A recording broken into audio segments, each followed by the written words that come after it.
नारायण नारायण नलगे गोड काही आता अनेक दुसरे सर्वथा. प्रस्तुत आपण सर्वजण परमार्थ प्रेमी आहोत, परमार्थ करतो आहोत. परमार्थ हे सगळ्यात मोठं धन आहे जे देवाच्या चरणांपर्यंत घेऊन जातं. परमार्थ महाधन जोडी देवाचे चरण, देवाच्या चरणांपर्यंत घेऊन जाणारं धन हे परमार्थ धन आहे. आपण परमार्थ करतो, पण परमार्थ करत असताना उद्देश डोळ्यासमोर ठेवून परमार्थ केला पाहिजे. देवाचे चरण जोडणे हा उद्देश आहे, परमार्थ धन आहे. पण ध्येय काय आहे? देवाचे चरण प्राप्त करून घेणे. ध्येय ठरवल्याशिवाय माणसानं पाऊल उचलत जाऊ नये. संसारी लोकांना सुद्धा ध्येय आहे ना, ध्येय संसारी लोकांच्या समोर आहे. पण संसारी लोकांचं ध्येय हे फुल स्टॉप पर्यंत जात नाही, पूर्णविरामापर्यंत जात नाही. कारण त्यांना पूर्णविराम नसतोच. हे मिळालं की मग त्याच्या पुढे अजून काहीतरी मिळावं असं वाटतं, अजून काहीतरी मिळावं असं वाटतं. मग ते जन्मभर मिळवण्याच्या नादी लागतच राहतात. एक संसारिक सापडला. एक तरुण मुलगा एका झाडाखाली निवांत झोपला होता. सावली होती, निवांत झोपला. दोन हात असे मागे लावले होते. एका पायावर दुसरा पाय ठेवला होता. झाडाच्या खोडाला डोकं टेकून उशी अशी धरून मस्त पोळला होता. एक मनुष्य समोरून आला. तो म्हणला, काय करतोस? मला काय नाही, आराम, विश्राम चालू आहे. अरे काय आराम करायचं वय आहे का? त्याला म्हणा, तू तरुण आहेस ना, मग काय केलं पाहिजे? अरे कामधाम केलं पाहिजे, काम करायचं वय आहे, कष्ट केले पाहिजे. तो म्हणला, कशासाठी करायचे कष्ट? कामधाम केलं म्हणजे तुला संपत्ती प्राप्त होईल, घरदार बांधशील, कोणी पण बायको देईल. घरदार असल्याशिवाय, संपत्ती असल्याशिवाय बायको कोण देतं?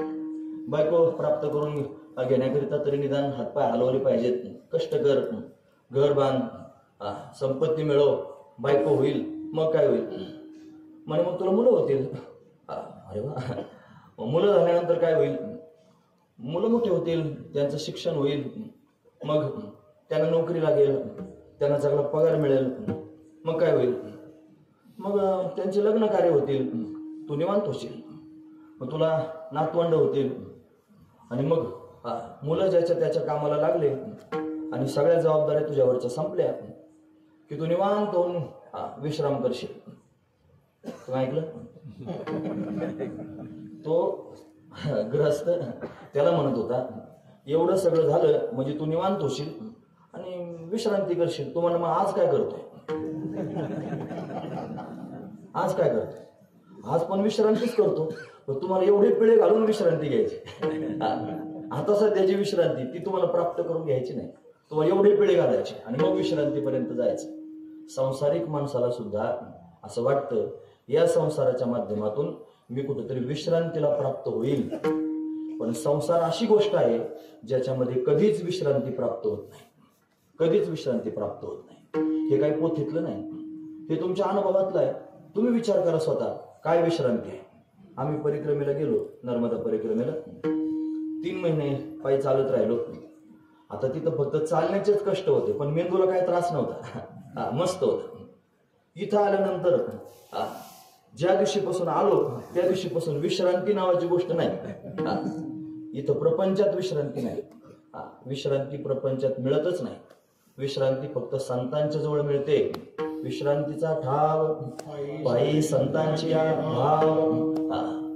मोठ्या मोठ्या महापुरुषांना सुद्धा संतांच्या जवळ विश्रांती प्राप्त होते. भगवंताला सुद्धा विश्रांती घ्या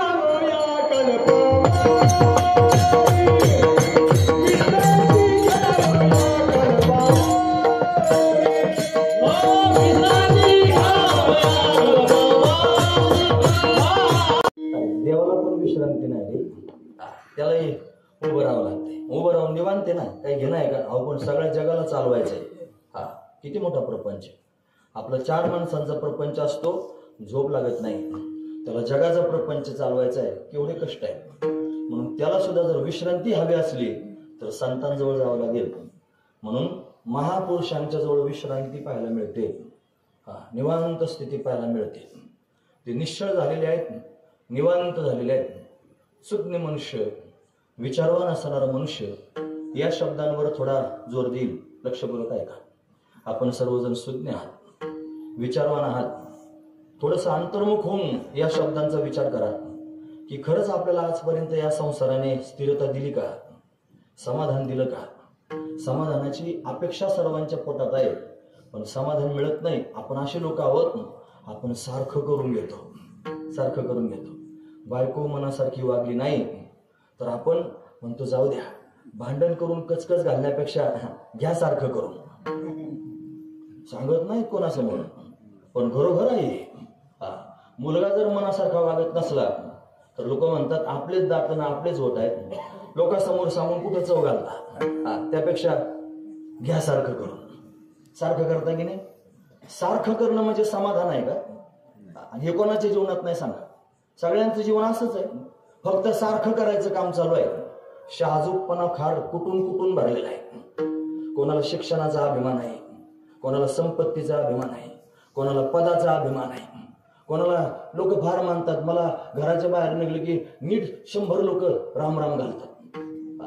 एवढा मोठा मी काय करतो, तुला राम राम घालते काय कौतुक झालं? आणि कितीतरी जगात मानवलेले आहेत. जेवढे मानवले तेवढे मालवले सुद्धा, जेवढे मानवले तेवढे मालवले सुद्धा. काहीच लवलेश मात्र शिल्लक राहिला नाही. जगात काय मानवतो? जर मानवायचंच असलं तर संतांच्या दृष्टीत मानवावं. संत मानवले तया जगी, कमालाने शिर खंडूने आपुले, आहे की नाही? संत मानवले तया जगी. संत त्याला मानवले, संतांनी त्याला सन्मान दिला, देव मानवला. म्हणून जर जीवनच जगायचं असलं तर संत मान्य व्हावं, देव मान्य व्हावं. जगमान्य काय होता? जगमान्य कोणी होतो? थोडीशी कला. आम्ही महात्मे नाही, मी महात्मा नाही, मी संत नाही, मी कोणी आचार्य शास्त्री पंडित नाही, मी तुमच्यासारखा सामान्य आहे.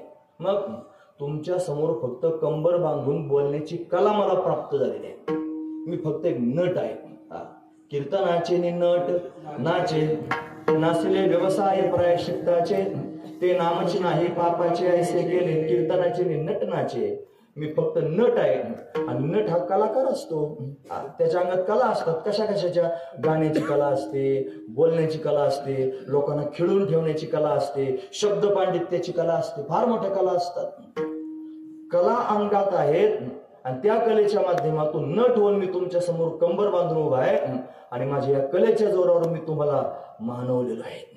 तुमच्या लक्षात आलं? कोणी पण मानू शकतं जगात, पण असं नाही. मग जर तुम्हाला खरंच विश्रांतीपर्यंत जायचं असलं तर परमार्थाच्या उच्च स्थितीला पाहिलं पाहिजे, तिथपर्यंत जाण्याचा प्रयत्न केला पाहिजे. का संतांच्या जवळ विश्रांती आहे? का बरं संतांच्या जवळच देवाला पण विश्रांती प्राप्त होते? त्याचं कारण असं आहे की निष्काम आहेत, त्यांना काहीच करायचं शिल्लक राहिलं नाही, त्यांना कोणतं कर्तव्य शिल्लक राहिलं नाही. आपण का कळतो? आपल्याला कर्तव्य आहे. आपण का कळतो? आपल्याला प्राप्तव्य आहे, आपल्याला अजून मिळवायचंय. निवांत बसलेल्या माणसाने हातात कोरा कागद घेऊन पेन घेऊन जर त्याच्यावर लिही म्हटलं, तुला काय काय पाहिजे? तुम्ही ऐकतात ना सर्वजण? घडीभर विचार करा. तुम्हालाच म्हणलो, तुम्ही घरी जायचं, एक कागद घ्यायचा कोरा, एक पेन घ्यायचा आणि त्या पेनाने कागदावरती लिहायचं मला काय काय पाहिजे. मग कळतं मी काय म्हणतो? मला काय काय सांगू नका शेजाऱ्याला, येड्यात काढतील लोक. एवढे मुद्दे आहेत आपल्या पोटात, एवढं भरलेलं आहे आपल्या पोटात. हे पाहिजे, हे पाहिजे, हे पाहिजे, हे पाहिजे, मला बायको पाहिजे, मला मुलगा पाहिजे, मला बंगला पाहिजे, मला मर्सिडीज पाहिजे, मला फलानं पाहिजे, सगळं जग पाहिजे. आणि कोणाला नाही पाहिजे सांगा? ज्याला नाही पाहिजे त्याची ही अवस्था आहे. ज्याला नाही पाहिजे त्याची ही अवस्था आहे. हा महत्वाचा विचार. म्हणून ज्याला काहीच नाही पाहिजे तो आज पूर्ण आहे, महत्वाची गोष्ट आहे. म्हणून ते कागद आपलाच आपल्याला शिकवायला सुरुवात केली. येड्या, अरे बायको काय चिरंत नाही का? हे पोरं, ही संपत्ती, ही वैभव प्रतिष्ठा काय चिरंत नाही का? कायमस्वरूपी राहणार आहे का? हे सगळं जाणारच आहे. मग असं प्राप्त करून घ्यावं की जे प्राप्त करून घेतल्यानंतर काहीच प्राप्त करून घेण्याचं शिल्लक राहणार नाही. असं काय आहे जगात की जे मिळवलं म्हणजे जगातलं काहीच मिळवायचं नाही? त्याचं नाव आहे नारायण, त्याचं नाव आहे परमात्मा, त्याचं नाव आहे ब्रह्मस्वरूपता, त्याचं नाव आहे कृतकृत्य अवस्था. जे प्राप्त करून घेतलं असता जगात काहीच प्राप्त करून घेण्याचं शिल्लक राहत नाही, त्याला कृतकृत्य अवस्था म्हणा. गुरुजी म्हणायचे. गुरुजी म्हणजे वैकुंठवासी रंगनाथ महाराज परभणीकर. पण असं काही प्राप्त करून घेतलं पाहिजे की ज्याचा पुढे नाश होणार. ऐसे का हो न करा काही पुढे नाही नाश जा. मग काय केलं पाहिजे? विश्वंभरा शरणागत भूत जात वंदनी म्हणून त्यांनी असं काहीतरी करा की ज्याचा भविष्यात कधी नाश होणार नाही. मग अविनाश असणारं जे तत्व आहे ते आहे परमात्मा. त्याला अनेक नाव आहेत. अनंत हे नाम ज्या, त्याला हरी म्हणा, गोविंद म्हणा, माधव म्हणा, नारायण म्हणा, काय म्हणायचं असेल ते म्हणा. तुकोबार इथं नारायण म्हणतात. तुकोबारांना नारायण प्राप्त करून घेण्याकरिता अट्टहास अंतकरणाचा झाला. जगातनं मला दुसरं काहीच नको, मला फक्त देव पाहिजे, देवातून काहीच नको, अशी अवस्था चित्ताची झाली. मग त्यांच्या डोळ्यासमोर सगळा समाज दिसत होता. समाजातले अनेक वर्ग दिसत होते. हे सर्व लोक व्यवहार करताना दिसत होते. पण एकही व्यवहार त्यांना रुचत पचत नव्हता. महत्वाची गोष्ट आहे. जसा पती मरण पावल्यानंतर पूर्वीच्या काळात स्त्रिया सती जात होत्या. एक सती जाण्याकरिता निघालेली स्त्री, तिनं सुंदर अलंकार परिधान केलेले आहेत, सुंदर वस्त्र परिधान केलेले आहेत, तिनं शृंगार केलेला आहे सुवासिनीचा, आणि तिच्या पाठीमागे तिचं प्रेत चाललेलं आहे. आणि सगळे अलंकार, सगळं त्यांनी वैभव जरी तिच्या जवळ असलं तरी तिचं मन मात्र त्या वैभवाच्या ठिकाणी नाही. का? तिचं ओरिजिनल वैभव, तिचा पती गतप्राण झालेला आहे. म्हणून सगळं जरी डोळ्यासमोर दिसत असलं, सगळे भोग तिच्या समोर हात जोडून उभे आहेत, पण तिला ते भोगाविषयी वाटत नाहीत. त्याचं कारण काय? त्या भोगांच्या ठिकाणी तिचं चित्त नाही. चित्त कुठं आहे? त्या पतीच्या ठिकाणी आहे. महत्वाची गोष्ट आहे. हे जसं पतिव्रतेला तिचा भ्रतार प्रमाण आहे, आम्हा नारायण तैशापरी, आम्हाला तो नारायण असाच आहे. आम्हाला नारायणा वाचून जगातलं काहीच नको. मोठी गोष्ट आहे. आम्ही कोपरगावला आणि ब्रह्मलीन स्वामी लखनगिरीजी महाराज आम्हाला ज्यांनी परमार्थात आणलं, त्यांच्या प्रथम पुण्यतिथीच्या वेळेला श्री नारायणगिरीजी महाराजांना कीर्तनाला बोलावलं. सरला बेटावरचे नारायणगिरीजी महाराज. आता तिथं आम्हीच बुवा होतो, बाकीचे ते फार कडक होते. मग कोणीच त्यांच्या समोर जायला तयार नव्हतं. भीत होती. काय रागवतील, कधी काय म्हणतील सांग. बरं, त्यांचे शब्द असे होते की शब्द काढला की तसंच व्हायचं. आता काय करायचं? म्हणजे तुम्हीच पुढं व्हा वास्त्रात, लंगडी काय शाणी म्हणतात तसं आम्हाला केलं पुढं. मग ते हात जोडून उभे राहिलो. दरवाजा उघडला, महाराज खाली उतरले, हात जोडले, त्यांच्यासमोर हात जोडून मी उभा राहिलो. या महाराज, या महाराज, हात जोडून विनयानं बोलत होतो ना. त्यांनी ओळखलं की हा आपल्याला आदर सत्कार देण्याचा प्रयत्न करतोय, मान देण्याचा प्रयत्न करतोय. एकच वाक्य खोलीपर्यंत जाऊस तर म्हणत होते, आम्हाला तुमचे काहीच नको, आम्हाला तुमचे काहीच नको. दुसरं काहीच नाही बोलले. गाडीतून उतरून खोलीपर्यंत जाईपर्यंत एकच वाक्य म्हणत होते, आम्हाला तुमचे काहीच नको, तुझा मान नको, तुझा सन्मान नको, तो घेण्याकरता मी आलो नाही. मला जे पाहिजे ते मिळालेले प्राप्त आहे, पर्याप्त आहे. वाक्य लक्षात ठेवा. प्राप्त आहे, पर्याप्त आहे. मला जे पाहिजे ते प्राप्त आहे आणि तेवढं पुरे आहे.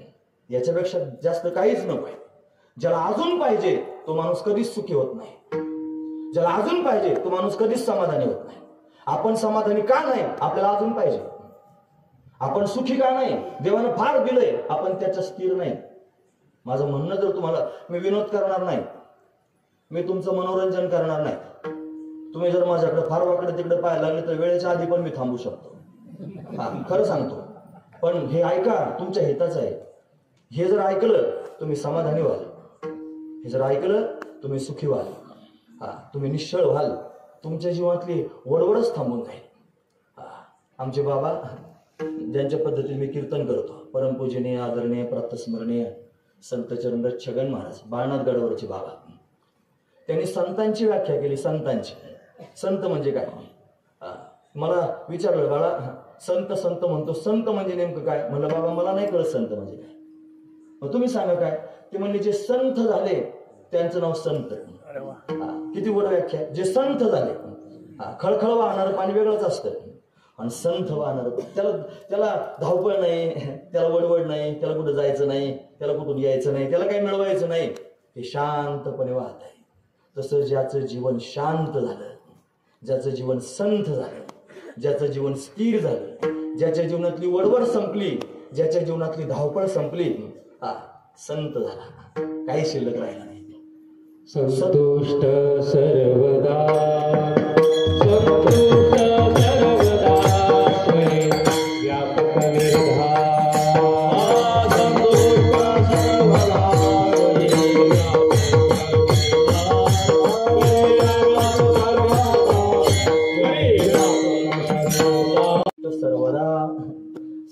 संतुष्ट आहे. सदा व्यापक निर्धार, स्वये व्यापक निर्धार. मी सर्व ठिकाणी गच्च भरलेला आहे, व्यापक आहे, हा निर्धार पक्का झालेला आहे. म्हणून धावपळ थांबलेली आहे. मायबाप, हे कीर्तन, हा सप्ताह, हे उपक्रम, हे शांत होण्याकरताच आहेत. हे आत डोकावून पाहण्याकरता आहेत. 70, 80 वर्षाचं वय झालं तरी मनुष्य नेटानं प्रपंच करतो. कोणाला मला काही ताशेरे मा, तो माझा धंदाच नाही. मला ते कोणाचं उचकायचं नाही आणि ते तसलं मांडायचं नाही. फक्त मला हे सांगायचं, एवढं वय गेलं पण अजून स्थिरता आली नाही आणि समाधानही प्राप्त झालं नाही. का प्राप्त झालं नाही? अरे, स्थिरतेकरता आणि समाधानाकरता लागणारं जे साधन आहे ते साधनच तुम्ही केलं नाही. त्या मार्गालाच आपण गेलो नाही. त्या स्थिरतेचं आणि समाधानाचं साधन जर काय असेल तर त्या नारायणाचं चिंतन आहे. त्याचं चिंतन करून बघा किती गोड आहे. त्याच्यासारखं गोड जगात दुसरं काहीच नाही महाराज. चित्ती तुझे पाय, डोळा रूपाचे ध्यान, अखंड मुखी नाम तुमचे वर्णावे गुण. चित्तात भगवंताचे पाय, अखंड मुखामध्ये भगवंताचे गुण. त्या भगवंताच्या नाम चिंतनाला, भगवंताच्या गुणानुवादाला गोड म्हणतात. त्याच्यासारखं गोड जगात दुसरं काहीच नाही महाराज. गोड तुझे रूप, गोड तुझे नाम, दे मज प्रेम सर्व काळ. भगवंताचं रूप गोड आहे, भगवंताचं नाम गोड आहे, भगवंताचं स्वरूप गोड आहे. म्हणून भगवंताला जाणण्याकरिता 8 तास करा. संसार त्यांनी महाराज तुम्ही केला तर तुमची कोणत्याच गिरणीज बुकात नोंद होणार नाही. अजून बरेच बुक आहेत महाराज, मला माहित नाही त्यांची नावं. गिरणीज बुक एकच माहिती आहे, अजून बरेच बुक आहेत. फार विलक्षणत्व केलं की मग त्याच्यात त्याचं नाव लिहिलं जातं. असं आपण काय प्रपंचात करणार आहोत की आपलं नाव एखाद्या बुकात लिहिलं जाईल? काय प्रपंच करता, काय चवाली त्या प्रपंचाला? खरं सांगा. तिकडून ढोसण्या, तिकडून ढोसण्या, डोळे वटारण्यात गप्प बसते ते. अशी अवस्था आहे. सांगायचं नाही फक्त लोकांच्या समोर, झाकली मूठ सवाला काची. नाही, तुम्हाला काहीच कळत नाही असं म्हणून मोकळे होतं. कळतं ना तुम्हाला मला काय सांगायचं ते? कळण्यासारखंच आहे. काय त्या संसाराला चवाली? असं जन्मभर संसार केला आणि फार स्वतःला शाजूक समजत राहिले. काय उपयोग केला? येथे येऊन केले काही विठ्ठल नाही आठविला. आहारे मुढा भाग्य हेना, गेलासी पतना मोहभ्रमे. या मोहात आणि या भ्रमात पतनाला जाण्याची वेळ आली. मग काय केलं पाहिजे? संतांकडे पहा, त्यांनी काय केलं? त्यांनी फक्त भगवंतालाच चित्तात साठवलं, दुसरं काहीच नाही सांग. त्यांना कळालं माझ्या अतिशय आवडीचा अभंग आहे. सगळेच अभंग आवडीचे आहेत, पण एक अभंग असा आहे महाराज, बोध त्याच्यात गच्च भरलेला आहे. म्हणून दाखवतो पूर्ण. ते म्हणले तुझं विन काही, देवाला म्हणले, भगवंताच्या समोर गेले, त्या तुझं विन काही स्थिर राहे ऐसे नाही. तेव्हा तुझ्या वाचून या जगामध्ये स्थिर राहणारं दुसरं काहीच नाही, तू एकटा स्थिर आहे. कळो आले बहुतारे ते पांडुरंगा माझे चित्ते. सगळं जग सरकणारच आहे, सगळं जग संपणार आहे, सगळं जग प्रवाहित होणार आहे, सगळं जग परिवर्तित होणार आहे. 10 वर्षापूर्वी आपण जसे दिसत होतो तसे आज दिसत नाही. आणि याच्यानंतर जर समजा अजून काळ बदलला आणि 32शीच घडून गेली, आमच्या भावनाचे सप्रेम भेट, सप्रेम भेट कळत नाही तुम्हाला? म्हणजे खालची ही हनवटींवरचं नाक, याची सप्रेम भेट, सप्रेम भेट, असं दिवसेंदिवस सप्रेम भेट होत राहणार आहे. बदल होणार आहे. किती दिवस सांभाळाल, किती दिवस सावराल, हे जाणारच आहे. हे थांबवल्याने थांबणार नाही, हे जाणारच आहे. अख्खा संसार संपणार आहे, न संपणार आहे फक्त परमात्मा. जाणलं पाहिजे. नासतो विद्यते भाव, ना भाव विद्यते स्वतः, असं वर्णन आहे की नाही? असं त्याला भाव नाही आणि स्वतःचा कधी अभाव नाही. परमात्माच सत्य आहे. तुझं विन काही स्थिर राही ऐसे नाही. कळो आले बहुतारी ते पांडुरंगा माझे चित्ते. हे पांडुरंगा फार प्रकाराने हे मला कळालं. मग काय केलं? मोकलोनी आस, आशाच टाकून दिली. कशाची? संसाराची. काहीच आशा धरली नाही. तुम्ही आशा टाकून बघा. सासू जर असली ना, तिला वाटतं सुनबाईने 4 वाजताच उठलं पाहिजे. बरं, तिने उठल्यानंतर तिचं सगळं आवरून 5 वाजेपर्यंत सगळं अंगण झाडून सारून घेतलं पाहिजे. तिनं धुणं धुतलं पाहिजे, या भांडे घासले पाहिजे, स्वयंपाक केला पाहिजे, हिचे पाय पण दाबले पाहिजे. काय आहे सुनबाईकडून? आशा. आशा. आणि जर अशी आशा करून सुनबाईकडून ती आशा पूर्ण झाली नाही तर काय होते? निराशा. मग काय होतं? दुःख होतं. मग ती गप राहत नाही, तिच्या चित्तात तेवढाच विषय असतो. कोणी भेटलं पोथीत नाहीये आपल्याकडे आहे ते. तुम्ही खरं बोलणार नाही आता. हे उदाहरण फक्त सांगितलं, फक्त उदाहरण. हे सुनबाईचं उदाहरण होतं. अहो हे सगळ्यांचंच असं आहे. कोणीच तुमच्या मनासारखं वागायला तयार नाही. का? तुम्ही फक्त आशा करता आणि त्यांच्याकडून तुमची निराशा होते. हे कोण आहेत? हे काय आपले मालक आहेत? यांच्याकरता आपण जन्माला आलो. जन्माला आलो भगवंताकरता. जन्माला आलो त्याची प्राप्ती करून घेण्याकरता. हे कोण आहे? यांच्या तालावर जन्मभर नाचतात. अभंगाला सुरुवात करायच्या आधी या पोरांचं नाचणं मी सांगितलं, नाचू द्या. इथं नाचतात हेच गोड वाटतंय. जन्मभर बायका पोरांच्या समोर हे लोक नाचतात. भामटे सांगत नाहीत कोणासमोर. नाच चालूच आहे. ज्ञानोबांसारख्या महापुरुषांना ओवी खर्च करावी लागली. चित्तारा दिसरी येते तो तेच आणि छंदे नाचे. आणि दृष्टांत दिला का माकड गारोड्याचे जायशापरी. जसं गारोड्याचं माकड त्याने डमरू वाजत डुमडुम डुमडुम जमूर आहे म्हणलं किती उडी मारते. घरोघर खेळ चालू आहे. रिंग मास्टर घरोघर आहे आणि उड्या मारायचा कार्यक्रम घरोघर चालू आहे. संसाराच्या तालावर किती दिवस नाचणार आहात? खरं सांगतो. चलो ताली बजाव.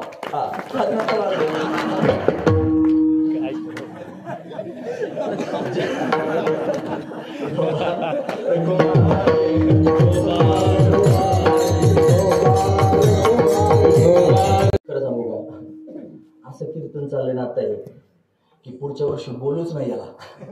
असं रटाळ चालू आहे. तरी पण तुम्ही ऐकता आहात. कसं काय ऐकता मला माहित नाही. माझ्या मनात मात्र एकच भाव आहे, मला बोलूच नाही कोणी आता. त्याची आस नाही, त्याची इच्छाच नाही, काहीच नाही. बुवा होणं काय असतं हे पण मला कळलंय. लोकांनी मानणं काय असतं हे पण मला कळलंय. लोक पाया कितपत पडतात हे पण मला कळलंय. आणि ते पाया पडून फुगा किती होते हे पण मला कळलंय. तो फुटल्यावर काय होतं हे पण मला कळलंय. या सगळ्या गोष्टी मला कळाल्या. का सांगतो कशा करता लक्षात ठेवा. आणि हे सगळं असंच राहणार आहे. मग आपला प्रवास कधी व्हायचा? आपण भगवंतापर्यंत कधी जायचो? आपलं भगवंताचं दर्शन कधी व्हायचं? भगवंताचं सानिध्य कधी व्हायचं? कधीच होणार नाही. म्हणून निर्धार करा पक्का. तेव्हा आता दुसरं काहीच नको, याच्यातलं काहीच नको. मोकलोन्यास त्या बनण्याचं चिंतन आहे. सर्व भावे झालो दास. सगळ्या जगाची आशाच टाकून दिली. आशाच खराब असते महाराज. आशा म्हणजे माझी मावशी नाही. आशा हे समूळ खणून काढावी तेव्हाच गोसावी भावे. त्याने आशा संपूर्ण घालवावी. तुका म्हणे जरी योगाची तातडी आशेची बिबुडी करी आधी. आशा म्हणजे काय? हे निस्वष्टी शतम शतदश शतम लक्षम सहस्रादि पहा. लक्षे शिक्षिती पालताम क्षितिपतिश्चक्रे शताम वांछति. चक्रेश पुनरिंद्रताम सुरपती ब्रह्मा पदम वांछति. ब्रह्मा शैव पदम शिवो हरिपदम आशावधीन को गतः. ज्याच्या खिशात 100 आहेत त्याला वाटतं 1000 असावेत. 1000वाल्याला वाटतं माझ्याकडे लाख असावेत. त्याला वाटतं मी कोट्याधीश व्हावं. त्याला वाटतं मी अब्जाधीश व्हावं. त्याला वाटतं मी मंत्री व्हावं. त्याला वाटतं मी राष्ट्रपती व्हावं. त्यालाही वाटतं मी इंद्र व्हावं. त्याला वाटतं मी ब्रह्मदेव व्हावं. त्यालाही वाटतं मी विष्णू शंकर व्हावं. त्या शंकराला वाटतं मी हरिपदाची प्राप्ती करून घ्यावी. आशा वधिंको गतः. आशेनं कोणाला सोडलं सांगा? म्हणजे आशेचे बांधिले तुका म्हणे वाया गेले. जे आशेच्या पाशात बांधलेले आशा पाश सातवा. ही आशाच खराब आहे महाराज. तिच्यात आपण बांधलेलो संसाराची आशा. म्हणून ती टाकून दिली पाहिजे. तेव्हा मोकलोन्यास. मग काय झालं? सर्व भावे झालो दास. तुझाच दास झालो. का बरं? तुका म्हणे तूची खरा. येर वावगा पसारा. बाकीचा सगळा पसाराच आहे. आणि वावगा पसारा आहे. ज्यांना ज्यांना आपलं म्हणतात किती आपले आहेत. अहो त्या कोरोनाच्या काळात ना प्लास्टिकच्या पिशवीची चेन सुद्धा खोलली नाही. गप तुम्ही सगळे गप एकदम. खोलली का? खरं सांगायचं. प्रेत जरी ताब्यात दिलं ना ते तरी म्हणली जर चेन खोलली तर आपल्याला संसर्ग होईल. त्यापेक्षा कागदातूनच बघा आणि जाऊ दे लगेच. घडीभर सुद्धा थांबू नका. कोण नव्हता काय आपला? त्याने आपल्याकरता काही केलं नव्हतं का? त्याने जन्म दिला होता आपल्याकरता. सगळा खर्च केला होता. हे सगळं त्याने आपल्याकरता केलं. आपल्या डोळ्यात एकटा मरून गेला. अंत्यविधीला सुद्धा लोक आले नाही. किती प्रेमाचे लोक. काय करणारे लोक होते. अंत्यविधी मी मरल ना म्हणले तिथे जाईन पण मला कोरोना झाला मग मरल आता मी. किती प्रेमाची. कोण कोणाचं आहे सांगा? आणि कोणाच्याकडे पाहून तुम्ही जीवन जगता हे मला सांगा. लोक काय म्हणतील? लोक काय आपले मालक आहेत? लोकांकडे पाहून जीवन तुम्हाला जगायचं. तुमचं जीवन आहे. देवाने तुम्हाला दिलेलं आहे. तुमचा निर्णय स्वतंत्र निर्णय आहे. लोक म्हणतील तसं जर तुम्ही वागण्याचा प्रयत्न करत असाल, लोकांकडे पाहून जर जीवन जगत असाल, कधीच समाधान प्राप्त होणार. लक्षात ठेवा. मग सगळ्यात आधी जर काय टाकायचं असलं तर लोक टाकून द्या. तेजो नियाजन भक्ती करा. तुका म्हणे आता ऐका वचन, तेजो नियाजन भक्ती करा. पूर्व पक्षी धातू धिकारिले जन. धातू म्हणजे संपत्तीचा त्याग केला भगवंताच्या प्राप्तीकरिता. देव तीही बळे धरिला सायासे. त्यांनी देव धरला. कसा धरला? सायास करून धरला. काय सायास केले? पूर्व पक्षी सुरुवातीला धातू म्हणजे संपत्ती, धन, सोनं नाणं धिक्कारिले, त्याला दुय्यम स्थान दिलं. आणि नंबर 2 जन, लोकांना दुय्यम स्थान दिलं. कोण आहे ते? यांच्याकरिता मी काय जीवन खर्च करू? लोक काय म्हणतील ते म्हणतील. जा, तुला बुवा म्हणतील, बाबा म्हणतील, फलानं म्हणतील, आणि ते म्हणल्याने काय फरक पडणार आहे? तुला काय करायचं ठरव. जे मिळवायचं ते पक्क ठरव. काय मिळवायचंय? परमात्मा मिळवायचा आहे. तो काय म्हणे? तू चिखरा येरवावगा पसारा, निर्धार पक्का झाला. आणि मग भगवंताच्या चिंतनाला लागले आणि जग डावलूनच टाकलं महाराज. काहीच शिल्लक ठेवलं नाही. सगळं जग डावलं. आता फक्त देव माझा आणि मी देवाचा, याच्या वाचून काही चिंतनच राहिलं नाही. मोठं वाक्य तयार झालं महाराज. मी कोणाचा? देवाचा. आणि माझं कोण आहे? देव. माझा फक्त देवच आहे आणि मी फक्त देवाचाच आहे. हे फक्त इथून वर म्हणायचं नाही. मनावर खरंच मनापासून उद्या म्हणून देणार नाही बाकीच्या लोकांचं आहे. मनावर मी फक्त देवाचाच आहे.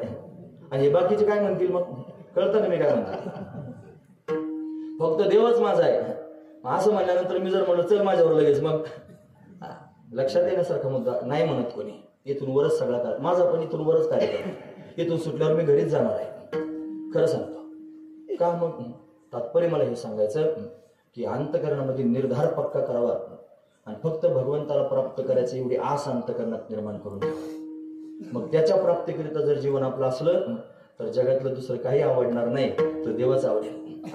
मग धन्य ते संसारी दयावंत जे अंत संसारात आहेत, दयावंत आहेत, दया त्यांच्या अंतकरणात आहे. त्यांचा देव आवडीचा आहे. तो देव त्यांना आवडलेला आहे आणि आवडीनं फक्त देवाचं चिंतन करतात. मग देव चित्तामध्ये घर करून बसलेल्या दुसरं काही चिंतन नाही. काय चिंतन आहे? देवाचं चिंतन आहे. चित्तामध्ये चिंतन सुरू आहे. सगळं जग डावलेलं आहे आणि काय चिंतन करतात? परमात्म्याचं चिंतन करतात. कोण्या स्वरूपाचं चिंतन करतात? महाराजांनी शब्द वापरले नारायण. एकदा म्हणून थांबले नाही. नारायण, 2 नारायण म्हणले.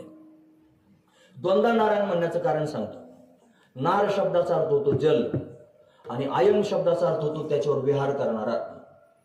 क्षीरसमुद्रामध्ये आणि क्षीरसमुद्राच्या त्या जलावरती शेषशय्येवर जो जलावर विहार करतो त्याचं नाव आहे नारायण, एक अर्थ. दुसरा नार शब्दाचा अर्थ होतो माया आणि त्या मायेच्या त्या झाकणाने जो आवृत्त झालेला आहे, जो तिला चालवणार आहे त्याला नारायण म्हणतात. जो सच्चिदानंद स्वरूप आहे, सर्व व्यापक आहे, फक्त मायेच्या पडद्यानं झाकलेला आहे.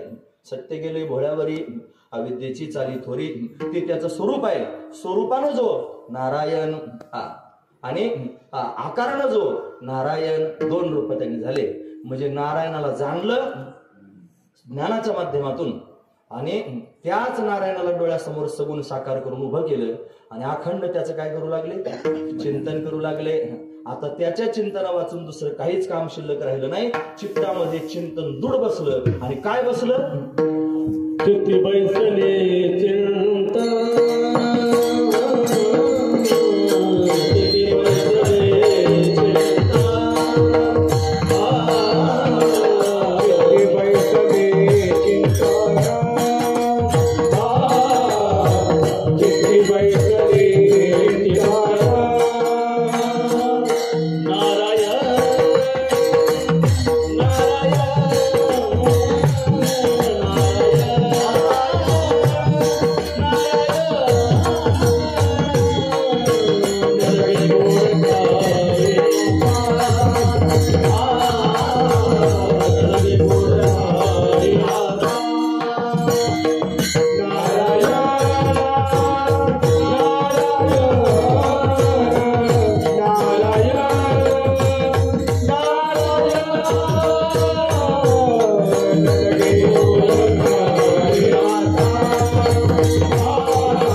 नारायण नारायण. चित्तामध्ये जे चिंतन बसलेलं आहे तेच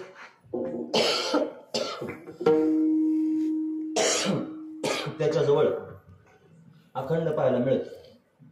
आपण ज्याचा सतत विचार करतो तेच आपल्या मुखातूनही बाहेर पडतं. आपलं बोलणं सुद्धा त्याच मुद्द्यावर असतं कायमस्वरूपी. एका माणसाचे आमच्या गावातल्या 400 रुपये हरवले. गरीब होता फार, गरीब मनुष्य होता. गरीबाकरता 400 रुपये फार असतात. त्याचे 400 हरवले. कोणी नेले माहित नाही. आणि बऱ्याच दिवसाचे सांभाळून ठेवले होते. 10-20 असे चिकटून नोटा ठेवल्या होत्या आणि ते हरवले. त्याला शॉक बसला. 400 हरवले. बरं कोणी कबूल होईना, कोणाकडे सापडना. सारखं त्याचं तेच चिंतन 400 हरवले. मग तो रस्त्याने चालला की चालता चालता असे 4 बोट पाहायचा.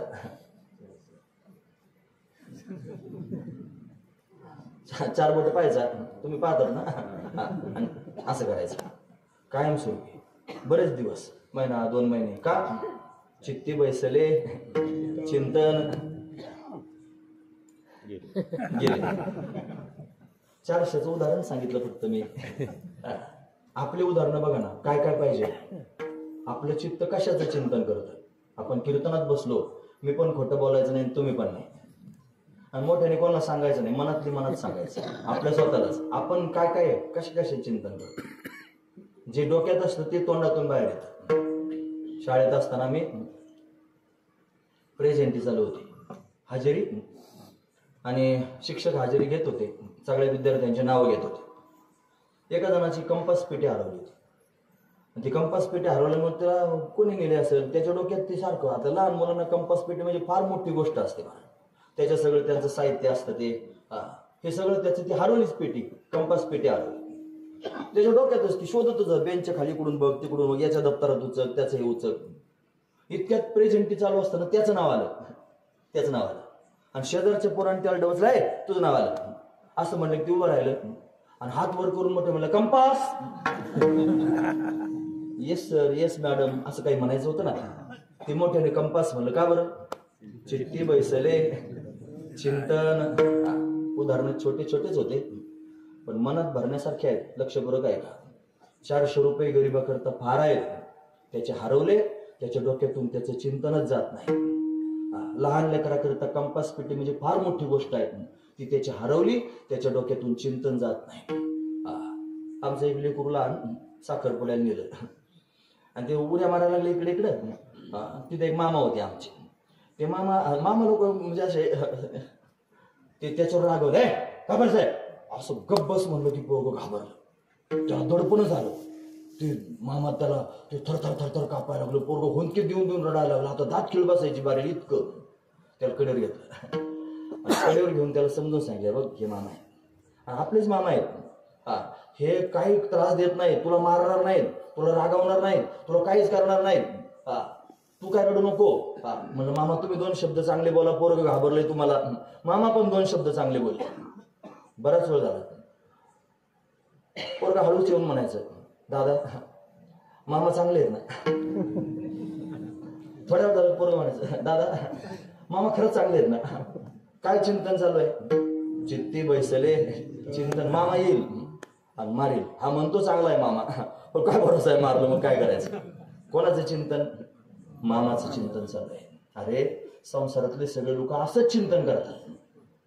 कोणी मुलाचं तरी करतं, कोणी सुनाचं तरी करतं, कोणी बायकोचं तरी करतं, कोणी घराचं तरी करतं, कोणी गाडीचं तरी करतं, कोणी प्रपंचाचं तरी करतं, कोणी प्रॉपर्टीचं तरी करतं, कोणी बँक बॅलन्सचं तरी करतं. प्रत्येक माणसाच्या डोक्यात काय आहे? चित्ती बैसले चिंतन. पण त्यांचं चिंतन काय? नारायण नारायण. म्हणा बरं छातीला हात लावून, माझं पण महाराज असंच चिंतन आहे. चित्ती बैसले चिंतन नारायण. एखाद्याच्या पोराचं नाव नारायण असायचं आणि तू म्हणा आमच्या पोराचं नाव नारायणच आहे. छातीला नारायण. कसला नारायण नाही. कीर्तनात खोटं बोलायचं नाही. कोणाचं चिंतन करता सांगा. आणि जर चुकीचं चिंतन करत असले, काय उपयोग सप्ताहाचा आणि काय उपयोग या कीर्तनाचा? हे टाळ वाजून वाजून भोगता झाला टाळाचा. हे धोंबडे फोडून टाकले याने वाजून वाजून. कशा करता हे सगळं? कशा करता? जर भगवंताचं चिंतन आपल्याकडून होत नसलं याचा काय उपयोग आहे? हे किती दिवसापासून 37 वर्ष झाले आपण ऐकतोय. 37 वर्ष झाले. लोकांचे 50-50 शतकोत्तर कार्यक्रम चालू आहेत. आता एवढ्या वर्षापासून ऐकायचा कार्यक्रम अविरतपणे सुरू आहे. पण चिंतन माझं पटतंय ना महाराज. मी वावगा एक शब्द पण बोलत नाही. माझा काही स्वार्थ नाही हे सगळं सांगण्यामागं. एखादं म्हणत फार फुगीर आहे, ते वगैरे शहाणपणा करीत होतं, लागलं सांगायला शहाणपणा. तुम्हाला तसं वाटलं तर काय हरकत आहे, मला काही त्रास नाही त्याचा. मी चुकीचं सांगत नाही, मी योग्य सांगतोय. मला असं वाटतं ज्याचं चिंतन करता आपण माझ्या सहित आपण सर्वजण ज्याचं चिंतन करतो ते नाशिवंत आहे. त्याचं काय चिंतन करायचं? त्याचं चिंतन करून आपण त्याच्यासारखेच हो. त्याच्यासारखं होण्यापेक्षा असं चिंतन करा की आपल्याला अविनाश होत आहे. मग अविनाश काय आहे? परमात्मा अविनाश करे आपले ऐसे लावी मना पिसे. गोविंदाचं चिंतन करावं, भगवंताचं चिंतन करावं, नारायणाचं चिंतन करावं, अविनाश स्थिती प्राप्त होईल. मग याच्यात काय पुरुषार्थ मिळणार? आणि जरी मिळवलाच तुम्ही पुरुषार्थ, कोणासमोर सांगणार आणि किती दिवस राहणार? खरं सांगा.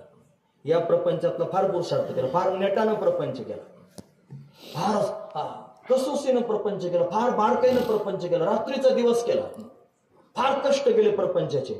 कोण पारितोषिक देणार आहे सांगा? ज्यांच्याकरता केला ते म्हणतात तू काय केलं आमच्याकरता सांग. सद्यस्थिती तेच पोरं असतात, त्याच सुना असतात, तेच मुलं असतात, आणि तेच आपल्या समोर म्हणतात तू काय केलं आमच्याकरता जन्मभर.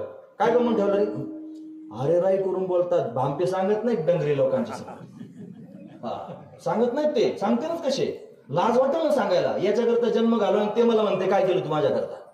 सरळ सरळ गोष्ट आहे. करताच कशा करता? यांच्यासाठी, तुमच्यासाठी करा. आणि काय करा? देव आपलासा करून घ्या. देव आपलासा करून घ्या. तो जर आपला केला तर हे नाही आले तरी चालेल, तुम्हाला पाणी पाजायला नाही आले तरी चालेल, हे जाळायला नाही आले तरी चालेल, तो तुमचं सगळं करेल. तो तुमचं सगळं करेल महाराज. त्याने कोणाला टाकलं नाही, त्याने कोणाची उपेक्षा केली नाही, त्याने कोणाला सोडून दिलं नाही. एक भक्त होता, एक भक्त होता. म्हणजे तो श्रीनाथ भगवान सगळ्यांना माहिती आहे, राजस्थानमध्ये श्रीनाथ भगवान. भोळाच होता, त्याचं नावच होतं भोळा. तो भोळा भक्त होता आणि तो भगवंताची सेवा करीत होता. लहानपणापासून देवाच्या सेवेत रत होता. त्याला आई बाप नव्हते. बरं, ते भोळाच होता आणि गरीब होता. मग घरदारही नव्हतं, मंदिरातच थांबत होता. आता त्याला घरदार नाही, कोणी संपत्ती नाही, बायको तरी कोण बायको नाही, कोणीच परिवार नव्हतं, एकटाच होता.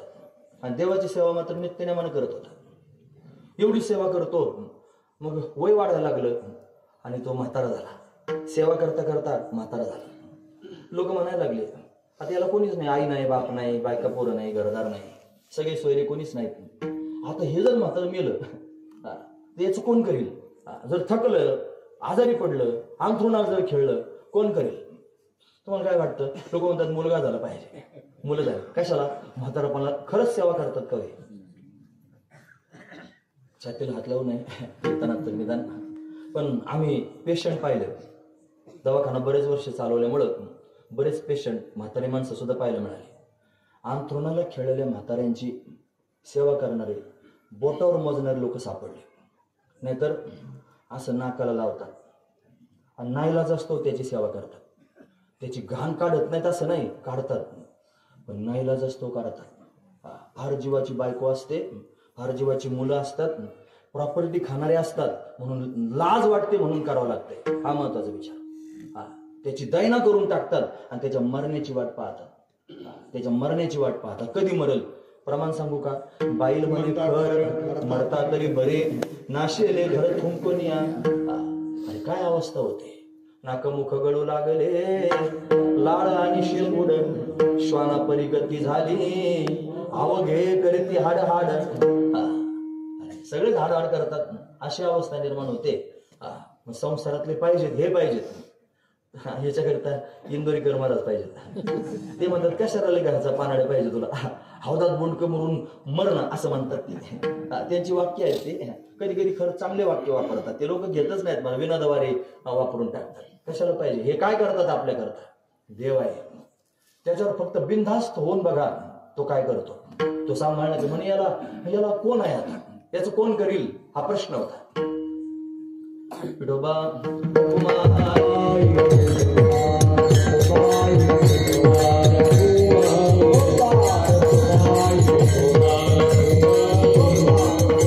फक्त होता, म्हातारा झाला, सेवा करता करता त्याला कोणीच नाही अशी अवस्था होती. लोक चर्चा करायला लागले, हा जर म्हातारा झाला त्याची सेवा कोण करेल आणि मेला तर याचा अंत्यविधी कोण करेल. सगळ्यात मोठा प्रश्न होता.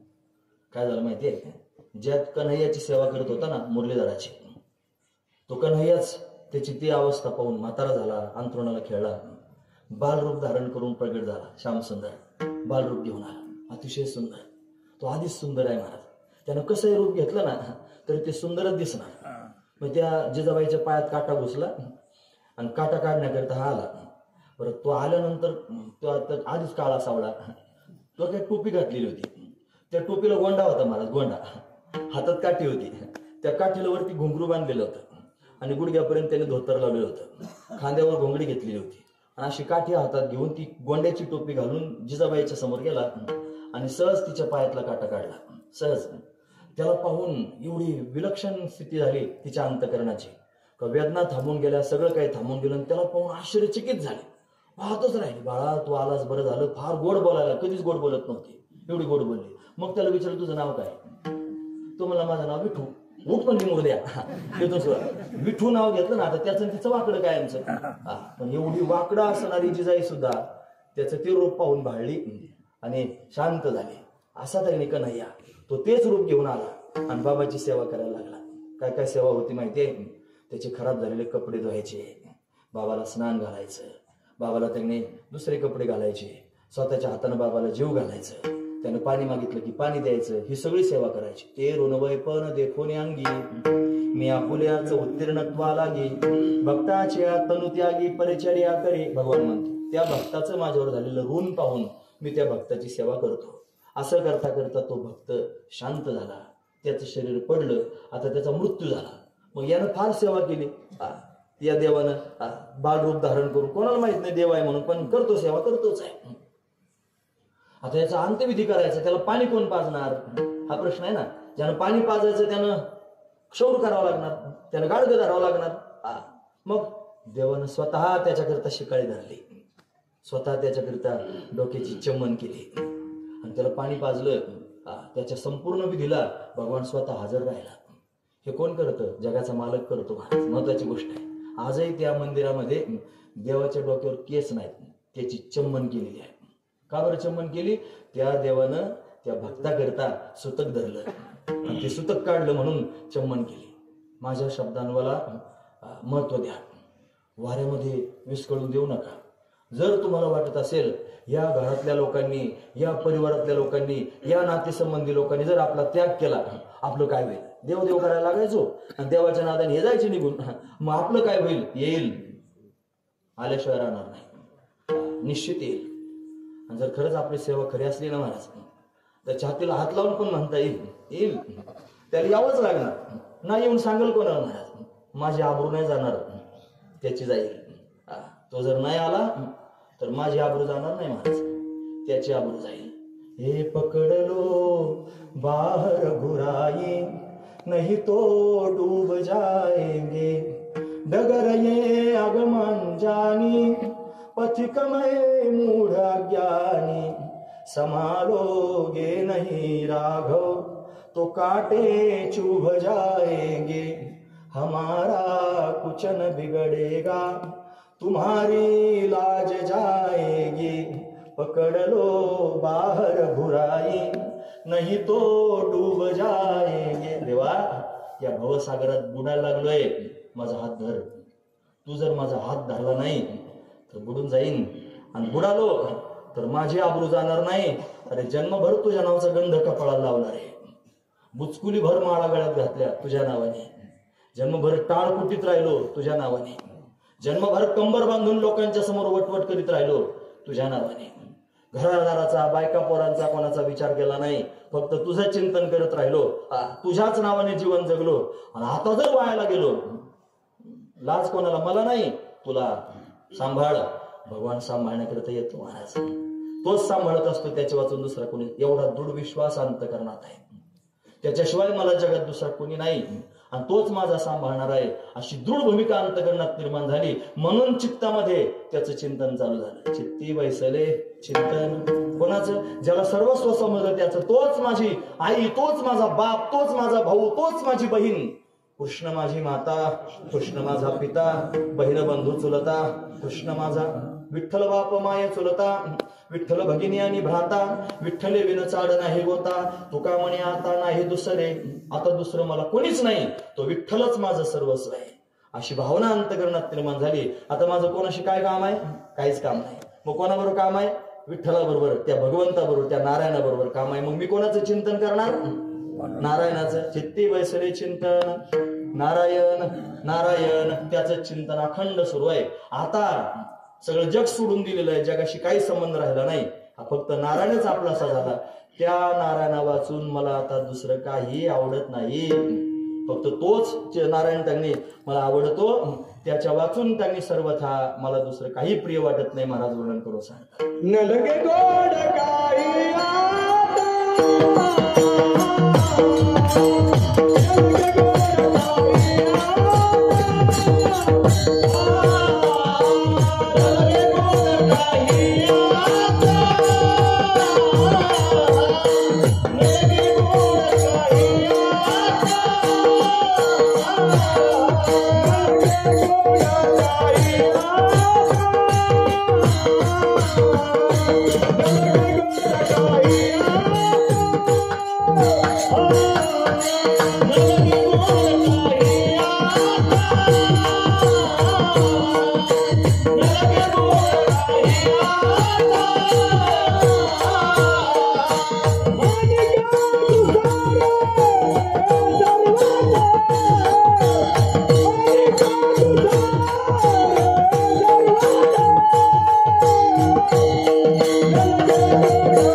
हा जो आता शब्द आहे ना, बरंच काही झाल्यानंतर वापरला जातो आता शब्द. हा, म्हणून काय झालेलं आहे, आता सगळं जीवन मी भगवंताला देऊन टाकलेलं आहे. आता देवा वाचून मला काही प्राप्त करून घ्यायचं शिल्लक राहिलेलं नाही. आता देव माझं सर्वस्व झालेलं आहे. आता मला फक्त देवच पाहायचं आहे, बाकी जगातलं काहीच पाहायचं नाही. आता मला फक्त देवाविषयीच ऐकायचंय, बाकी काही ऐकायचं नाही. आता मला फक्त देवाविषयीच बोलायचंय, बाकी काही बोलायचं नाही. आता मला फक्त देवदेवच करायचा, बाकी काहीच करायचं नाही. झाली पक्की तयारी सगळ्यांची. आता एवढं होऊन जर दुसरं गोड लागलं आता तर या शब्दांना बाद येईल. म्हणून तर आधीच बोलताना आपण उपक्रम केला की ही परमार्थातली उच्च अवस्था आहे, म्हणून तपासून पाहावं. तपासणं फार गरजेचं असतं. वेगळं तपासायची गरज नाही, अभंग समोर घ्यायचा आणि असं आपल्याला झालं का तपासून पाहायचं. आता मला दुसरं काही आवडत नाही असं तुमचं मन म्हणलं, देवा वाचून मला आता दुसरं काहीच आवडत नाही असं आपलं मन म्हणलं की समजायचं आपण या स्थितीपर्यंत आलो. आणि जर देवा वाचून आपल्याला आणखी काय आवडत असलं, धोंडा महाराजांचं एक कीर्तन ऐकलं होतं मी, रेकॉर्डिंग. त्या अभंगात आवड शब्द होता. ते म्हणले भक्त असा असतो की त्याच्या जीवनामध्ये आवड हा शब्द फक्त देवाविषयीच वापरला जातो. नाही तर मला चपाती आवडते, भाकरी नाही आवडत. आवड मला सगळं चपाती भाकरी फक्त उदाहरण सांगितलं मी. हे आवडतं, हे नाही आवडत. संसारातलं हे आवडतं असा शब्द जर आपल्या मुखातून बाहेर पडला तर निश्चितच आपल्याला देव आवडत नाही. काही एका वेळेला दोन आवडत नाहीत, एका वेळी एकच आवडलं पाहिजे आणि तो जगाचा मालक आहे. म्हणून हे एकाएकी होत नसतं. हे आता कीर्तन ऐकलं लगेच सगळेजण मुक्त झाले, आता फक्त देवच आवडतो, आता काहीच आवडत नाही असं एकाएकी होत नसतं. हे ग्रहण करायचंय, याच्यावर विचार करायचाय आणि विचारपूर्वक आपल्या मनाला समजून सांगायचंय आणि समजून सांगून मग ठरवायचं की आता मला फक्त देवच आवडलं पाहिजे, मला दुसरं काही आवडू नये, माझं मन दुसरीकडे भटकू नये, दुसऱ्या कोणाचा विचार माझ्या मनानं करू नये. त्याला देव आवडतो आणि देव आवडतो म्हणून देवाचं चिंतन करतात. त्याच्या वाचून सर्वथा दुसरं काहीच आवडत नाही. त्यालाच पाहावंसं वाटतं, त्यालाच त्याने ऐकावंसं वाटतं. हे अधरम मधुरम वदनम मधुरम नयनम मधुरम हसितम मधुरम गमनं मधुरं हृदयं मधुरं, गमनं मधुरं हृदयं मधुरं, मधुराधिपतेरखिलं मधुरं. त्याचं मधुरच आहे बरंच सगळं. त्याचं चालणं मधुर, त्याचं पाहणं मधुर, त्याचं बोलणं तेच मधुर लागतं, तेच गोड लागतं. नुकत्याच व्यालेल्या गाईला रानात जरी चरायला गेली असली तरी चित्त वासराजवळ लागलेलं असतं, आणि ती जर त्यांनी चरून घरी आली, तिच्या समोर कितीही भाराभर तुम्ही खाण्याकरता टाकलं तरी तिला ते खाणं गोड लागत नाही, त्या वासराला चाटणं गोड लागतं. कारण तिच्या चित्तात ते वासरू घर करून बसलेलं असतं. नवीन लग्न झालेली नवरी ती जर 2-3 मुलं झाल्यानंतर नांदायला आली आणि आल्यानंतर घरातले सगळे कामं करू लागली तर कामं करता करता कधीतरी चपात्या जळून जातात. भाजी त्यांनी मीठ जास्त होतं, आळणी तरी होतं. का होतं? त्याचं कारण तिचं चित्त त्याच्यात लागलेलं नसतं. तो कामावर गेलेला जो नवरदेव आहे ना, त्याचं ती चिंतन करत असते. का? त्याचं चिंतन तिला गोड वाटत असतं. सामान्य संसारातलं उदाहरण अनुभवातलं दिलं की लोकांना ती कळतं. म्हणून संसारातल्या लोकांना संसार जसा गोड लागतो तसा मला परमात्मा गोड लागावा, मला परमात्मा गोड वाटावा. त्याच्या वाचून मला दुसरं काही आवडू नये. तुकोबर आहे म्हणतात, असंच मला झालं. काय झालं? न लगे गोड काही आता बाकीचं काहीच गोड लागत नाही. फार मोठे सोहळे लोकांनी केले, दगडे मारले लोकांनी तुकोबारायांना. एक दिवस असा आला की तुक्या म्हणणारे लोक तुकाराम महाराज म्हणून खांद्यावर घेऊन नाचू लागले. पण हे नाचत असताना तुकोबारायांच्या मनात हाच भाव होता, न लगे गोड काही आता तुमचा सन्मान मला गोड लागत नाही, तुमचं मोठेपण मला गोड लागत नाही, तुमची संपत्ती मला गोड लागत नाही. काय दिला ठेवा, आम्हा विठ्ठलाची भावा, दिवट्या छत्री घोडे, हे तो बऱ्यात न पडे. संपत्ती गोड लागली का? नाही. मान सन्मान गोड वाटला का? नाही. काहीच गोड वाटलं नाही. का बरं? मला नारायण गोड वाटतो, मला देवच गोड वाटतो, त्याच्या वाचून दुसरं काही गोड वाटत नाही. अशी गोडी नारायणाची लागली. असा छंद नारायणाचा लागला, असा छंद परमात्म्याचा लागला. अखंड परमात्म्याचं ध्यान अंतकरणात सुरू झालं. सुंदर ते ध्यान उभे विटेवरी करकटावरी ठेवूनिया, असं त्याचं ध्यान चित्तात लागलं. त्याला म्हणू लागले, आता दृष्टी पुढे ऐसा चितूर आहे, जो मी तुझं पाहे पांडुरंगा. पुढं काय? लाचावले मन लागलीसे गोडी, ते जीवे न सोडी, ऐसे झाले. आहे का नाही? असं झालं त्यांचं. आपलं पण झालं पाहिजे. लाचावले मन लागलीसे गोडी, इथं पण शब्द आहे गोड. गोडी लागली पाहिजे ना. कोणाची लागली? त्याची लागली. त्याची गोडी लागली म्हणून त्याला पाहावंसं वाटायला लागलं. रात्रंदिवस दुसरा धंदाच नाही. विटेवरी उभा नीट कटेवरी कर, विटेवरी उभा नीट कटेवरी कर, तुका म्हणे हेची आम्हा ध्यान निरंतर, तुका म्हणे हेची आम्हा ध्यान निरंतर. येगा तुमाय बापा पंढरीच्या राया, येगा तुमाय बापा पंढरीच्या राया. देवा राव, तुझ्या दर्शनाकरिता जीव कासावीत झाला, तुझ्या दर्शनाकरिता जीव व्याकुळ झाला. तुला पाहावंसं वाटतं, तेच गोड वाटतं. अखंड भगवंताचं ध्यान करू लागले. तो समान चरण ठेवून विटेवरती उभा आहे. त्याचे चरण सावळे सुकुमार करडईच्या गाभा समान कोमल आहेत. त्याच्या पायाची नख स्फटिकासारखे दैदिप्यमान आहेत. त्याने पिवळा पितांबर परिधान केलेला आहे. त्याची कंबर सिंहासारखी लवचिक आहे. त्याचं उदर त्रिवलीनं युक्त आहे. त्याची नाभी अतिशय सखोल आहे. त्याचं वक्षस्थल विस्तीर्ण आहे. त्याच्या छातीवर ब्राह्मणानं मारलेल्या पायाचा ठसा श्रीवत्सलांच्या शोभून दिसत आहे. त्याचा कंठ शंखासारखा सुंदर आहे. त्याच्यातून कौस्तुभ मणी धारण केलेला आहे. त्याच्या गळ्यामध्ये वैजयंती माला, कमलपुष्पांच्या माला, तुलसी माला शोभून दिसत आहेत. त्याने सुंदर असा नरशेला गळ्यात घातलेला आहे. 2 हात कमरेवर ठेवलेले आहेत. हातामध्ये अलंकार धारण केलेले आहेत. दंडामध्ये बाजूबंद धारण केलेले आहेत. एका हातामध्ये शंख आहे, एका हातामध्ये पद्म आहे.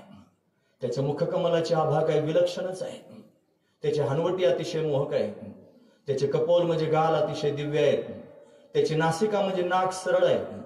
त्याच्या भुवया धनुष्याकृती आहेत. त्याचे डोळे कमला समान आनंददायक आहेत. त्याचं उंच असणारं कपाळ आहे. त्याच्यावर त्यानं मलियागिरी चंदन लावलेलं आहे, त्याच्यावर केशराची बुटी दिलेली आहे, त्याच्यावर त्याच्या आवडीचा बुक्का त्यानं लावलेला आहे, त्याच्या मस्तकावर सोनेरी रंगाचे कुरळे केस आहेत, त्यानं मोर मुकुट धारण केलेलं आहे, त्याच्या कानामध्ये मकराकार कुंडले आहेत, त्याचे ओठ कुंदर फुलासारखे लाल आहेत, त्याचे दात रत्नांची ओळी ठेवल्यासारखे सुंदर दिसत आहेत. तो माझ्याचकडे पाहतोय आणि स्मित हास्य करतोय. मी त्याच्याकडे पाहतोय. त्याच्याकडे पाहता पाहता सगळं जग विसरून गेलेलं आहे. तोच फक्त मला डोळ्यासमोर दिसतोय आणि आता मला त्याच्या वाचून दुसरं काहीच गोड लागत नाही. तोच फक्त गोड वाटतोय. पण हे भगवंता, तुझं गोड रूप आहे, गोड तुझे रूप, गोड तुझे नाम, दे माझं प्रेम सर्व काळ. अखंड हेच रूप माझ्या डोळ्यासमोर राहावं, तेच मला गोड लागतंय. त्याच्याकडे पाहता पाहता, त्याचं चिंतन करता करता तो आणि मी आता वेगळा राहिलोच नाही. द्वैत भाव संपूर्ण संपून गेला आणि हे जे शरीर आहे, हा जो संसार आहे, हा संपूर्णपणे वाव झाला. म्हणजे त्यांनी मिथ्या ठरला आणि फक्त भगवान एकटाच शिल्लक राहिला. अशी अवस्था माझ्या चित्ताची झाली. तुकोबराय वर्णन करून सांगते. हरपला द्वैत भाव,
चिंतन होऊ लागलं.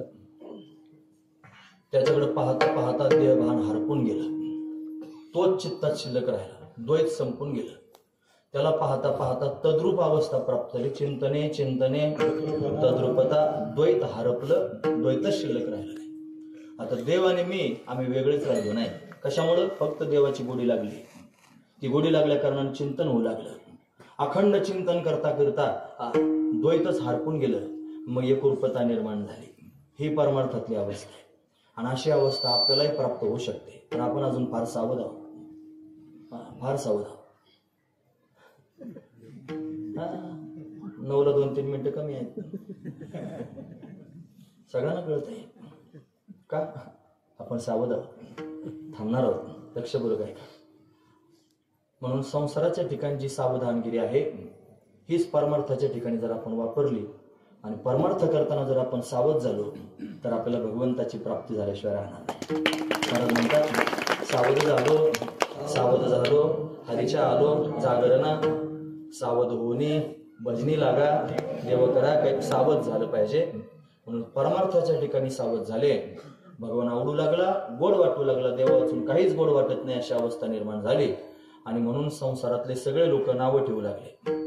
तर परमार्थ करायला लागला एखादा आणि त्यानं सर्वस्व देवाला दिलं की त्याचे सगळे व्यवहार पण चुकतात. महाराज, तो व्यवहार करण्याच्या योग्यतेचाच राहत नाही. मग बायको नावं ठेवते, आमचे जेवढे काय टाळकुटीत राहतात, असे शब्द बाहेर. मग काय करावं आता? ती काय म्हणेल बिचारी? तिचे स्वप्न वेगळे असतात. तिला वाटतं यानं प्रपंच पाहावा, फार संपत्ती कमावी, नावलौकिक मिळवावं, घरादाराकडे त्याने पाहावं. ते तिच्या मनाविरुद्ध करत. मग ती म्हणते बावळट आहे काय, तिला पर्याय नाही काही. त्याच्यामुळे तिला ते म्हणावंच लागतं. म्हणजे सगळेची सगळे त्याला हसू लागतात. माझं म्हणणं नाही, गणानी गोत्रज सर्व हसतात मजगा, गेले याचे माणूस पण याने सांडियलेला जगा, विनवे तो शंपी नामा संत चरणी चिर जगा, नामदेव महाराज म्हणतात. अशी अवस्था त्याची होते. म्हणजे तो कोणत्याच लौकिकाच्या व्यवहाराच्या लायकीचा योग्यतेचा राहत नाही आणि तो अखंड भगवंताच्या चिंतनात तल्लीन होऊन राहतो. मग त्याच्याकडून कोण्याच कामाची अपेक्षा करायची नाही. तुकोबरायांच्या पत्नीनं सांगितलं, पित्र आले आता पित्र जीव घालायचा, एकच जीव घालायचा, आपल्या घरात काहीच नाही खाऊ घालण्याकरिता जा आणि काहीतरी साहित्य घेऊन या. एक मनुष्य गहू कापित होता, हे त्याला म्हणले थोडे देतो का, मला घरी नेऊन स्वयंपाक करायचा, एक माणूस जीव घाल. ते म्हणले आधी काम करू लागा. सकाळी गहू कापायला लागले त्याच्याबरोबर, संध्याकाळपर्यंत पित्र किती वाजता जीव घालतात? 11, 11:30 वाजता, 12च्या आत पित्र होतात. संध्याकाळपर्यंत गहू काप, एक पेंड दिली आणि घरी घेऊन आले. त्याच्या आत काय झालं माहितीये, नाईलाज असतो, देवाला करावं लागलं महाराज. देवाने लगेच तुकोबारायांचं रूप धारण केलं. जिजाबाई म्हणे बघ आता पित्र घालायचे, सगळ्या गावाला आमंत्रण. ती म्हणे अहो एकच घालता नाकात नव्हतं, तुला काय करायचं मी सगळं करतो म्हणे. सगळी सामुग्री आणली, सगळं किराणा आणला, भांडे कोंडे आणले, सगळ्या गावाला आमंत्रण. आमच्या घरी जेवायला, पित्र आमच्या घरी जेवायला. लोक जेवायला आले, पण 2 प्रकारचे लोक होते. एक गंमत पाहायला आले होते, यालाच खायला काय नाही, सगळ्या गावाला आमंत्रण दिले. आणि दुसरे पाहण्याकरिता आले होते, कसं काय जीव घालतो, खरंच जीव घालणार आहे का. आणि खरंच जीव घातले. जीव घातले लोक जिथं तिथं निघून गेले, स्वयंपाकाचे भांडे घासून घुसून ज्याच्या त्याच्या घरी नेऊन दिले. मग हे आले, म्हणजे हे बघ आता हे आणलंय बघ म्हणे ते. मग तिला आश्चर्य वाटलं. ते काय कळालं तुम्हाला, प्रपंच करण्याच्या योग्यतेचा तो मनुष्य राहत नाही, व्यवहार करण्याच्या योग्यतेचा तो मनुष्य राहत नाही. मग त्यावेळेला लोक हसतात, त्यावेळी लोक नावं ठेवतात, लोक काळ्या करतात, लोक खलबत्ते कुटतात, लोक गरळ ओकायला सुरुवात करतात. लोकांचा हा स्वभाव आहे. म्हणून लोक हा मुद्दा जीवनातून डिलीट करून टाका. हे मला काय म्हणतील हे माझे मालक नाहीत. कोण आहेत हे, काय यांचा माझा संबंध आहे, मी माझ्या जीवनामध्ये कसं वागायचंय, काय मिळवायचं मी ठरवायचंय. कोण मला काय म्हणतं याच्याशी काय कर्तव्य नाही. लोक हसतील, त्यांच्यासारखा मी राहत नाही म्हणून, त्यांच्या योग्यतेचा मी राहिलो नाही म्हणून अशी माझी अवस्था झाली. का बरं, त्यांच्या चित्तात जो काम आहे तो काम आता माझ्या चित्तात नाही, म्हणून ते करण्याच्या योग्यतेचा मी आता शिल्लक राहिलो नाही. आम्ही निष्काम झालेलो आहोत आणि निष्काम स्थिती निर्माण झाल्या कारणाने त्यांच्या कामाचे राहिलो नाही. महाराज वर्णन करून तुका म्हणे आम्ही, तुका म्हणे आम्ही, तुका म्हणे